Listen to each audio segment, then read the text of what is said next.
5 dalykai, kurie blogina tavo miegą menopauzės metu. Ir apie kai kuriuos galbūt net nepagalvojai. Pirmas - alkoholis.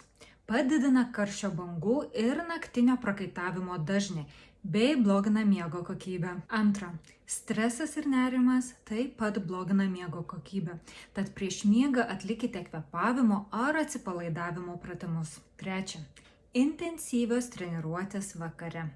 Jų metu padidėjo kortizolio ir adrenalino kiekis, tad sunkiau atsipalaiduoti ir užmigti. Rekomenduojama tokias treniruotės turėti 3-4 valandas prieš miegą. Ketvirta. Per didelis skysčių kiekis prieš miegą. Taip, skysčiai yra svarbus, bet jei jų suvartojama daug prieš miegą, tada didėja tikimybė, kad teks keltis į tualetą. Ir po to bus sunkiau užmigti. Ir penkta. Aštrus maistas. Aštrus maistas aktyvina kraujotaką ir pakelia kūno temperatūrą.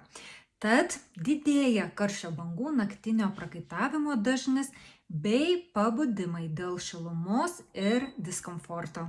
Tad pasidalink komentaruose, kuris punktas tave labiausiai nustebino.